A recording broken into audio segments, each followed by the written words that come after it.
Bonjour, essayez de vous connecter. Bonjour, je vais lancer le générique de la campagne.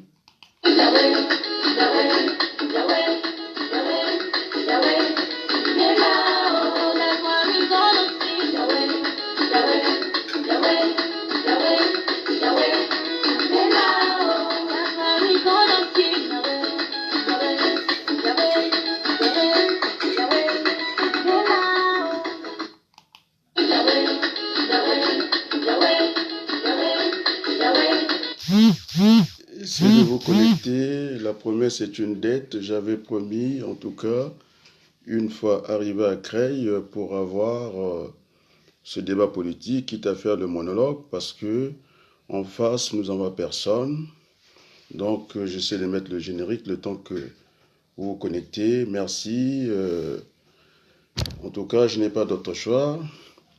Chère Créloise, chers Crélois, il faut bien connaître le débat. Ça serait dommage qu'on prenne les Crélois pour des veaux. Donc, il faudrait avoir ce débat-là, en tout cas à la place publique.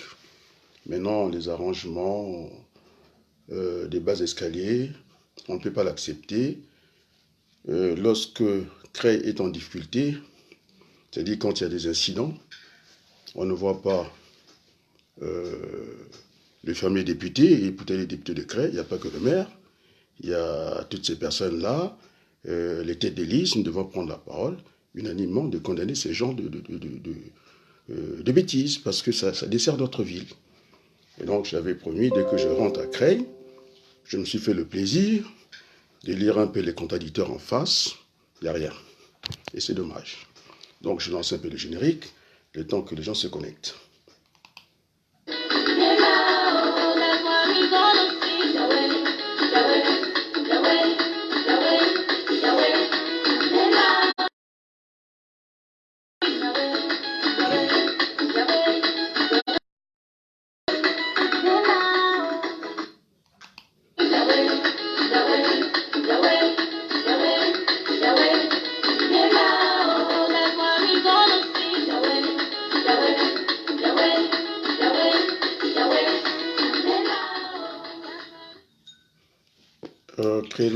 Créloise, bonsoir. Mais quel moyen que je peux avoir pour venir à votre rencontre, exposer notre projet municipal. Donc aujourd'hui, avec le moyen de communication que nous disposons, et donc permettez que je vienne vous parler de notre projet. Au niveau de la France insoumise, cette liste qui est dirigée par Mohamed Assanti, vous l'avez vu que l'intervention que j'ai dû passer depuis la ville de Colombes, eh bien, nous travaillons la main dans la main, chacun dans son rôle. Je pense que les gens ont vu ça. Lorsque François Mitterrand, il n'avait pas démarré la campagne, il avait laissé la charge au feu Bergovois lorsqu'il y avait discussion entre ses fameux fils héritiers, Jospin, Fabius. Eh bien, après, il fallait bien commencer cette campagne-là. Et donc, je suis au démarrage. Je suis écouté attentivement par Mohamed Assanti. Nous avons choisi en tant qu'enseignants, nous sommes des enseignants, et puis par la force des choses, nous sommes enseignants formateurs.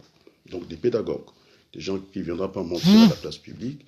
En tout cas, ceux qui connaissent Mohamed Assanti, 40 ans d'existence à Creil, professeur de renom dans un grand lycée. Alors, il connaît tous les jeunes, c'est parce que c'est lui qui les a formés. Et donc, on les connaît sérieux. Je pense qu'on ne peut pas laisser une grande ville de 35 000 habitants sous prétexte nous sommes nés à Creil. Je ne pense pas que ce soit un argument politique et ce n'est pas valable. La preuve, nous ne travaillons pas à Creil. Si ça dépendait que de Creil, ben, restons à Creil. Non, je pense qu'il faut transcender Creil. Nous avons un existant. Maintenant, il faut le reviser, l'ajuster. Et puis, en tout cas, débattre des vrais projets. Jusqu'à maintenant, il n'y a pas de projet. Ce soir encore, j'ai encore relu. Moi, je ne suis pas dans l'invective. Lorsque vous avez émis une idée à la place publique, elle ne vous appartient pas, elle est appelée à être débattue. Donc, les gens se reconnaîtront dans leurs projets, dans leurs axes. Voilà. Il y a une liste qui est sortie, qui nous a parlé comme projet ambitieux, la formation et la sécurité, en oubliant la sûreté. Et c'est très grave. Parce que je parle un peu, il faut maintenant décoder le langage politique parce que ça n'appartient qu'aux initiés. Lorsque vous prenez le code de la route, lorsque vous êtes en sens unique, forcément derrière, vous avez un panneau de sens interdit. Et donc, il faut avoir été à l'école de conduite pour savoir ce code-là. Donc, moi, je vais décoder la politique au niveau de CREI. Il faut qu'on casse les codes. Donc, en tant qu'enseignant, formateur, lorsqu'on parle de la formation, derrière le panneau, c'est l'emploi. C'est-à-dire, il y a le volet insertion et réinsertion. Donc, j'ai déjà travaillé dans des milieux fermés et dans les milieux ouverts. Donc, derrière la formation, on ne met pas la sécurité. La sécurité, elle est entendue comme individuelle et la sûreté, c'est un ensemble. C'est-à-dire, une ville, il faut la mettre en sûreté. C'est-à-dire, la protection des biens et des personnes. Donc, ça ne tient pas debout. La sécurité ou la sûreté est une démarche globale. On ne peut pas faire, je vais prendre un exemple, il faut qu'on chiffre l'exemple. On ne peut pas avoir 12 policiers pour des enseignants. Ça ne tient pas la route. On ne peut pas avoir 12 policiers pour des pompiers. Ça ne tient pas la route. Donc, tout ça, il faudrait que ça soit équilibré dans un système global. C'est comme ça qu'il faut voir la sécurité. Et d'ailleurs, le tout sécuritaire n'est pas une bonne vision qu'on peut présenter à la place du monde. Donc, CREI a besoin d'affranchir son existant. Donc, incapable de parler même de petits projets, l'emploi, on peut faire des emplois. Si on regarde une commune, c'est-à-dire la commune est un agent économique, c'est-à-dire perçoit l'impôt et redistribue en même temps. Bon, moi j'ai beaucoup aimé les emplois jeunes de Jospin. Non, pas les emplois, on peut les créer. Il suffit seulement de répertorier les sites. Est-ce qu'il faut faire le site de tout le bassin crélois un peu, parce que vous voulez rester à Cré, mais il faut un peu sortir. Ce qui se passe à Montmartre. Il y a un tracteur avec 4 remorques qu'on appelle, on va appeler ça des voitures. Et rien que par ça, qui peut faire, je ne sais pas si c'est le tour de Creil ou en bassin crélois, là, on peut créer un emploi. On peut créer des emplois. Est-ce que ça va être à la semaine? Donc, ça sera au niveau de nos statistiques. S'il y a plus de monde, eh bien, au prorata, on ajoutera ça. On peut démarrer un week-end. Voilà des projets qu'on peut prendre. C'est très facile de venir dire que le centre-ville est mort, tout est tué. Non, c'est pas ça. Donc, il faut rentrer dans des projets sérieux. Donc, je vais parler de l'emploi. Mais l'emploi, un territoire, pas les emplois. Je pense qu'il faut penser ce qu'on appelle, c'est par le travail. Donc, l'emploi n'est pas le travail. Pour une ville, on a besoin de produire des biens et services marchands. Donc là, déjà, il y a un problème de terminologie. Il faut mettre, parce que nous sommes dans un débat sérieux, le monde entier nous regarde, chaque mot doit être à sa place. Là, c'est le gestionnaire qui parle, le logisticien. C'est-à-dire, il faut un bon produit, au bon moment, au bon endroit, et qui conviendra à tout le monde. Donc, il nous faut un bon projet à créer, au bon moment, pendant la période de campagne, parce que le monde entier nous regarde, et qui conviendrait à ça discuter, voilà, avoir un projet. Alors, le logicien que je suis, nous avons la maîtrise des dimensions. Donc, je peux partir à l'unité, c'est-à-dire que c'est ce que j'ai appelé 10 à la puissance 0, c'est l'unité.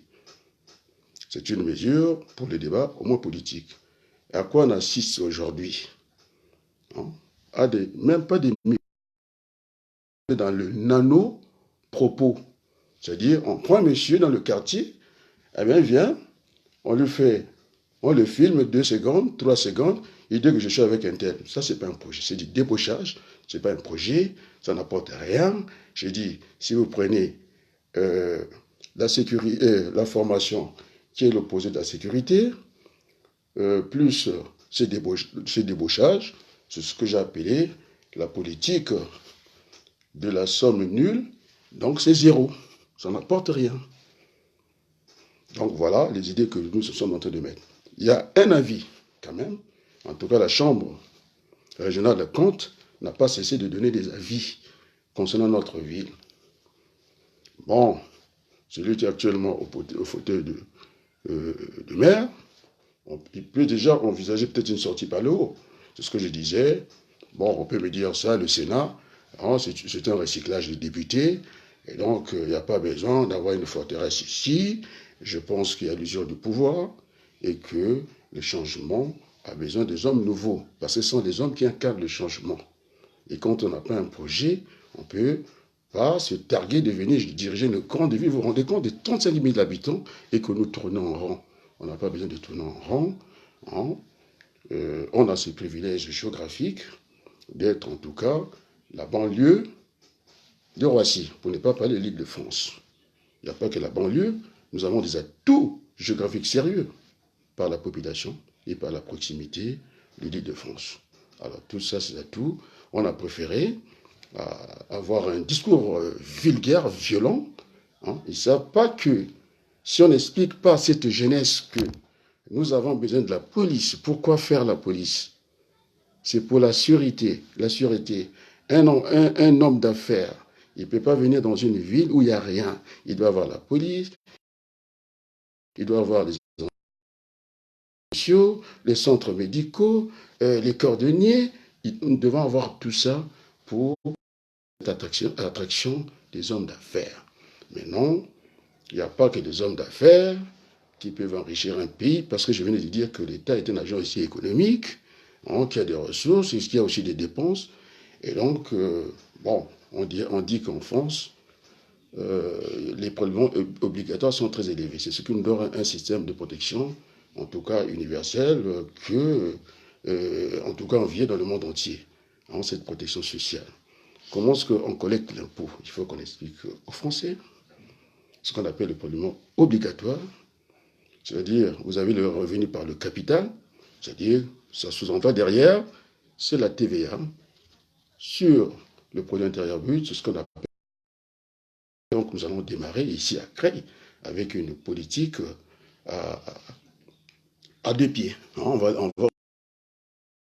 Et puis l'autre, c'est vos cotisations sociales, c'est-à-dire le revenu par le travail, que vous divisez sur le produit intérieur brut. Voilà, donc nous irons avec deux leviers pour régler cette affaire. C'est pourquoi on disait qu'on pouvait créer des emplois, mais oui, les emplois, on peut y aller. Je pensais à la formule de Jospin, ça avait d'ailleurs très bien marché, très bon bilan. C'est dommage que la colère de M. Jospin n'est pas arrivée au sommet, en tout cas à la magistrature de ce pays. Donc nous devons tenir compte des avis de la Chambre régionale de comptes. On n'a pas à faire des audits pour contredire ça. Oui, puisque la majorité actuelle, j'ai pas envie de parler, c'est des ramassis qui font des vases communicants. Lorsqu'on était dans une ambition partagée avec l'actuel et qu'à la dernière minute, sous forme d'un sauve-qui-peut, on veut sauver les meubles, on se retrouve dans notre camp. Ça, c'est pas des changements. Ce sont des permutations, c'est du bidon, parce que quand on crée un mal, on ne voit personne. Le député n'a même pas un kiosque pour, en tout cas, entretenir la jeunesse, leur expliquer les tenants et les aboutissants. Alors, ils sont absents. Et c'est un député de la majorité, c'est-à-dire qu'il a les moyens, qui n'a pas été capable de mettre au plateau, je ne sais pas où, hein, un petit centre de formation pour préparer les gens à la logistique, parce qu'on a dit que Roissy était quand même un grand bassin de l'emploi, et s'ils sont formés, je pense que il ne peut pas passer au travers de certaines choses. C'est ce que nous voulons expliquer. Ils disent que je suis être né à Creil, mais monsieur a senti, ça fait 40 ans qu'il vit à Creil. Ça fait je ne sais pas combien d'années qu'il forme les jeunes. Alors, donc, je ne pense pas que ce soit un argument politique. Et donc, il y a M. Sepa, du Parisien. Si ce n'est pas Alexis, hein, je ne vais pas dire son nom, vous avez M. Otto, c'est-à-dire le Parisien d'un côté, vous avez, comment on appelle, M. Otto, qui anime Oisebdo. Ce sont en tout cas des pages de journal. Si vous ne passez pas par là, votre message, personne ne vous écoute. Et donc, je demande à la presse créoise d'organiser le débat. Nous avons une grande salle, la feuille en série. Comme ça, si ce n'est pas les têtes de liste, qui pourront ouvrir en tout cas le débat politique. Alors, soit on délègue, ou soit les têtes de liste, on a une grande salle, et qu'on ait cet échange démocratique entre les listes. Il ne faut pas flouer les gens, parce qu'après ça risque d'être un cauchemar. Tel que j'ai vu, les programmes, ce sont les mêmes qu'on distribue au marché. Il n'y a pas de contenu, il n'y a rien. Alors qu'on n'est pas en Afrique ici. Allez, je vais prendre l'exemple du Congo. Ici, il faut débattre en France. On a tout le loisir de débattre tranquillement dans une démocratie. Rien ne nous gêne. Et c'est quand même curieux. Et les gens qui ont beaucoup étudié en France, c'est Saint-Élo, qui fuient le débat politique. Ils fuient le débat politique. Et c'est triste. Et donc, vous avez bien compris, hein, lorsque je suis à Colombe,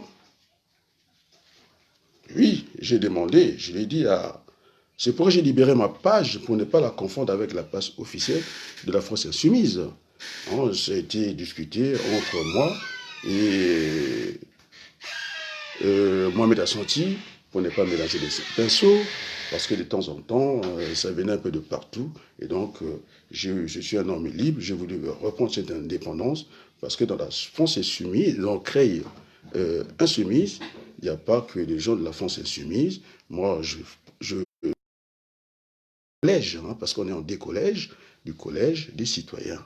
Donc, en tant que citoyen, de temps en temps, je suis très discipliné, j'anime en même temps la page officielle, hein, mais il n'y a pas ma citoyenneté là-bas. Donc, je suis, hein, M. Assanti, il est double citoyen, non seulement que la France Insoumise, c'est un mouvement citoyen, et puisque on engage aussi cette liste, donc il est doublement citoyen. Moi, je suis un citoyen simplement parce que je ne fais pas partie du mouvement de la France Insoumise. Bon, peut-être avec le temps, qui sait. Et donc, vous avez vu l'amitié que j'ai avec... donc, je demande aux Créois, hein, aujourd'hui, lorsqu'on parle de retraite, la personne a intervenu, que la presse chasse, c'est quand même Jean-Luc Mélenchon, qui n'est pas passé par la démagogie. Il a fait, c'est ça la démocratie, il a produit un texte aussi, un projet contre cette retraite actuelle qui fait tant de mal. Si on n'était pas suivi, j'étais le premier à demander au président de la République de donner l'exemple. Donc, nous sommes dans un petit village aujourd'hui, les gens sont les uns à côté des autres. J'avais demandé pour l'exemple, si le président pouvait réduire son salaire de moitié. Bon, aujourd'hui on entend qu'il renonçait à tout. Et quand j'ai fait le petit calcul, à la retraite, sans décote, c'est-à-dire que un mandat, il serait payé toute sa vie, je pense que ce n'est pas juste. On m'a dit qu'il y a encore un registraire des seins qui continue à percevoir ces salaires-là, d'ancien président. Ça vous fait quand même, ici, est toujours au conseil constitutionnel, 13 000, ça fait quand même beaucoup de choses. Alors, quand on parle de la pénibilité du métier, alors, on est tout jeune président, 40 ans, d'un coup, on a une autre vie, je pense, bon, il a parlé son cas, il a voulu tirer la révérence, bon. Mais si vous n'avez pas, c'est qu'il a quelque chose. Celui qui a rien, il va s'accrocher au minimum qu'il a. Donc, je pense que je ne m'inquiète pas pour le président de la République. C'est un ancien banquier dans une banque des riches. Donc, ça, je ne me pose pas de soucis pour lui. Mais il aura toujours quelque chose. Ça a été démontré par des gens comme nous, d'autres. Et puis voilà. Et donc, j'aime pas ces conflits de génération. C'est ce que je disais, nous Français, on n'est pas assez disciplinés, on peut faire une réforme. Moi, je l'entends très bien, on vit maintenant longtemps. Moi, je ne suis pas un démagogue. Je suis un enseignant, je suis sérieux. Donc, je prenais l'exemple des Allemands. Vous avez l'autoroute, ils sont disciplinés. Ils savent faire l'écologie. Donc, vous ne verrez jamais la limitation des vitesses et il y a moins d'accidents. Ici, eh bien, il faut tout limiter. Bon, maintenant, ces candidats qui viennent, moi, ils m'amusent depuis un bon moment, qui sont sortis, et ils ont des campagnes. Non seulement qu'au départ, ils n'avaient pas de projet, ils ont demandé qu'on leur rédige le projet. Non, quand on n'a pas de projet, on n'a rien à faire dans la gestion municipale. On n'a rien à faire. Parce qu'on ne joue pas avec la mairie. C'est un État à l'échelle communale. Et donc, il faut changer cette façon de faire. On a vu le maire tout seul isolé. C'est ce qu'ils ont dit alors qu'ils étaient dans une ambition partagée. Et donc, nous voulons corriger cela. Et donc, nous voulons fonctionner à notre dimension, mais avec les règles de la République. C'est-à-dire avec un gouvernement, c'est-à-dire un exécutif et un parlement pour contrer l'action communale. Et donc, si jamais les Crélois et Crélois nous donnaient les clés de la mairie, ça serait ce fonctionnement, c'est-à-dire c'est un gouvernement local.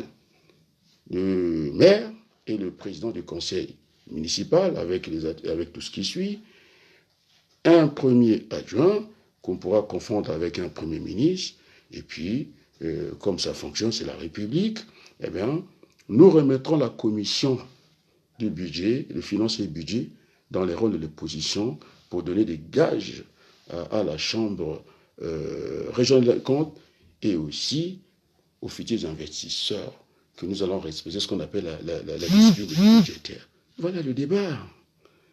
Voilà le débat que nous voulons voir pour rassurer non seulement le marché, tout le monde, et les Crélois. Et c'est tout à fait normal de suivre la vie de la Chambre de compte parce qu'ils sont dans leur rôle. Ils sont là pour dire aux Crélois comment ce que l'argent des contribuables crélois est dépensé. Et donc, c'est leur rôle.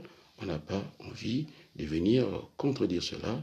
Cela fera du tort à notre belle ville de Creil, qui a l'eau. On m'a dit que l'Oise, nous avons, puisqu'il faut parler écologie, nous avons la meilleure agriculture, la plus propre de France, les meilleurs. C'est un atout.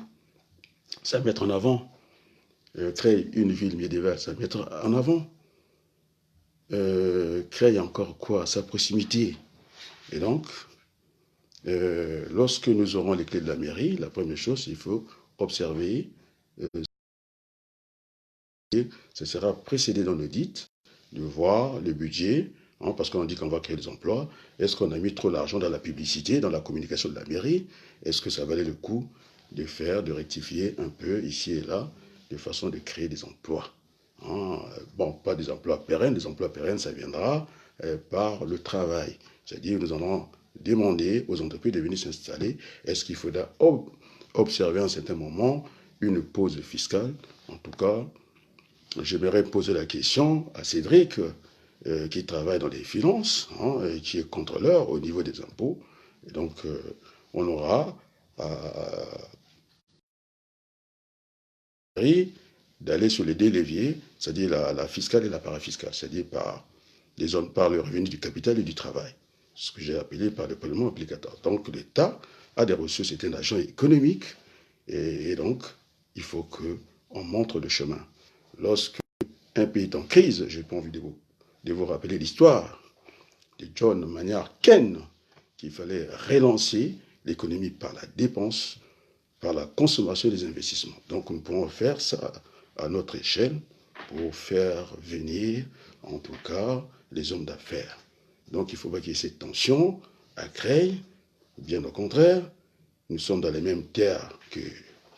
Il n'y a pas de raisons, il n'y a pas de territoire maudit, seulement il faut un projet et des hommes qui sont capables de gérer ce projet. C'est tout. Mais en face, débauchage. Alors, j'avais envie de vous parler. C'est un grand frère, puisqu'il est connu mondialement. Sonny Laboutansi perd son âme. Lorsqu'on était au Congo, dans une petite région, on va dire un petit district, à Boko, moi je fus un très bon basketteur dans Ange Noir. Je suis en manière de faire coucou à mes amis qui étaient avec moi dans Ange Noir. On était les meilleurs au basketball. il y avait deux directeurs. Hein. Il y avait Yvan Messu, en ce moment, je pense que c'est Dioulou, Dioulou, qui est au Maroc. Et puis il y avait Sonny Lapointe aussi, au niveau du collège. Et bien, pour égayer, pour être utile, en tout cas, aux gens des Bokoto, les gens qui étaient avec nous, il fallait mettre un peu du sport, il fallait mettre un peu tout, sinon, on serait tombé dans l'ennui. Et donc, tous les meilleurs sont retrouvés d'un côté. Aussi, c'est un homme intègre, honnête, je parle de lui aujourd'hui, qui va trancher, qui va voir son confrère. Monsieur Diouli dit, ben, sinon il n'y aura pas de championnat. Si on prend les meilleurs d'un côté, c'est terminé. Donc, c'est ce que je suis en train de dire droitement, du côté de mon jeune frère, sans que j'aie à le citer. À quoi ça veut dire? Depuis le terrain, son projet, c'est débaucher. Et puis lesquels? Ceux qui étaient avec le... Donc, c'est ce que j'ai appelé les vases communicants. Hein. Donc, ce sont les mêmes. Je pense qu'on ne fait pas du bon vin avec des huîtres, je ne sais pas comment on appelle, dans des huîtres d'un certain temps dépassé. Donc, il ne faut pas faire ces mélanges-là. C'est pas du changement, c'est des hommes nouveaux, c'est pas par l'âge, parce qu'on ne les a jamais vus dans la politique. Donc, c'est cela. Donc, je ne vois pas que jusqu'à janvier, s'il continue à débaucher, je ne sais pas à quel moment il va présenter ses projets. Parce que quand vous débauchez, c'est vrai, il y a une discipline à observer, toute la politique est articulée autour des rapports de force. À un certain moment, j'ai bien peur que cet éléphant à se lever parce que ses cornes risquent de peser plus que ce qu'il vaut. Donc, c'est pas comme ça qu'il faut gérer une ville. Il faut avoir des débats sérieux. Et donc, là, de l'autre côté, je suis en train de voir, c'est la loi du tout ou rien. C'est-à-dire qu'on prend tout le monde, et puis pour ne pas débattre. C'est ça, c'est pour fuir le débat. Donc, nous devons avoir des débats sérieux. Bon, de l'autre côté, au niveau de CREI Insoumise, M. Mohamed Assanti, enseignant formateur de très bon niveau, on le sait. Je suis enseignant, en tout cas, aussi formateur. Et puis, vous avez Cédric, vous avez une ancienne adjointe maire qui apportera son expérience, Fadila. Vous avez Rosa, qui travaille dans l'administration. Donc, nous avons tous ces talents-là qui vont émerger. Et donc, la gestion d'une ville, ce n'est pas de la plaisanterie. Donc, pour récapituler, je parlais, une fois que nous aurons les clés de la mairie de Creil, il y aura cette ouverture. Nous allons suivre la vie, en tout cas de la Chambre régionale de comptes. Et donc, pour donner des signaux, nous remettrons la commission finance, sera présidée dans les rôles de l'opposition, finance et économie. Et je ne sais pas qu'est-ce qu'on peut encore ajouter. Ça donnera des gages. Comme ça, on sera tranquille de ce point de vue. Et après, et j'ai dit qu'il faut observer cette période transitoire, peut-être de 6 mois. Donc, c'est à ce moment-là, c'est à ce moment-là qu'on va introduire ce qu'on appelle un audit pour revoir le budget d'une façon serrée. Qu'est-ce qu'il faut faire, qu'est-ce qu'il ne faut pas faire. Et puis, en tout cas, démarrer notre projet. Et donc, on disait que pour cette attractivité, puisque nous ne sommes pas très loin géographiquement, nous avons des gens, il y a du monde, c'est une population jeune qu'on peut former. Et donc, la géographie physique comme humaine, elle existe en tout cas à Creil. C'est là que nous mettrons le paquet. Et donc, nous allons organiser cette conférence communale des entreprises élargie à tout le bassin. Parce que après, il faut parler de l'intercommunalité. Et donc, c'est comme une droite, vous avez le commission directeur. Après, il faut étendre par une constance pour que ça ne passe pas nécessairement par l'origine. Parce que si vous ne mettez pas la constance, et donc nous ne voulons pas seulement être crédois, nous voulons avoir une dynamique d'ensemble, donc l'intercommunalité. Voilà notre projet, nous ferons cette conférence-là. Et puis voilà, maintenant, après les quelques éléments, ils sont même incapables de parler de l'assiette de l'élève à l'école. Il faudrait qu'il puisse consommer la nourriture, il faut qu'elle soit un peu plus bio, et ça, mais depuis 2 mois, ça patine, ils sont sur le pont, je ne sais pas qu'est-ce qu'ils racontent, et ils viennent pas au début. Mais aujourd'hui, avec les moyens que nous disposons aujourd'hui de communication, c'est le miroir de notre ville, il faut qu'on parle de notre ville. Ils sont là, comme je disais, un problème de dimensionnement. Je disais que 10 à la puissance, c'est l'unité, à la puissance 0, c'est l'unité. 10 à la puissance 3, c'est ce que j'ai appelé comme précision pour ceux qui sont dans la logique, les caristes. Maintenant, pour la mécanique générale, l'ajustement, leur précision, on parle des micros, c'est-à-dire 10 puissance 6. Après, en tout cas les maladies, les microbes deviennent de plus en plus difficiles, on est obligé de basculer dans le nano. Le nano, c'est-à-dire 10 à la puissance 9. Donc, le discours d'aujourd'hui, sans nano. Nous devons avoir cette ambition, ne pas avoir peur de venir s'exposer à la place du monde, de parler de tous les biens de créer. C'est ce qu'on entend, en tout cas, des autres listes. Jusqu'à présent, pas de débat. Alors, j'avais promis de faire, tout le monde a vu, que je ne suis pas seul dans cette affaire. J'ai le privilège, vous avez vu que c'est quand même Jean-Luc Mélenchon qui m'envoie le message du 24 que j'ai pour que j'ai à le distribuer. Et donc, M. Abaloukou n'est pas seul. Nous avons la VAL, en tout cas, pourquoi pas un Jean-Luc Mélenchon ici. En tout cas, nous avons son aval. J'étais dans les 5 minutes, j'étais dans le bus, tchac, un message du 24 de la part de Jean-Luc Mélenchon, et j'étais très fier de pouvoir le partager. Alors, sur ce, je vous dis bonsoir et vive le débat à la fin de série. Et donc, je demande à M. Olivier, je pense, à moins que je... En tout cas, il est sur ma page Facebook. J'ai aussi l'autre qui me suit, M. Otto, de Oisebdo, en tout cas, qui nous dirige dans cette grande salle de la fin de série, de façon qu'on ait ce débat pluriel devant les créloises et crélois. Sur ce, je vous dis un bonsoir et à très bientôt. Merci beaucoup.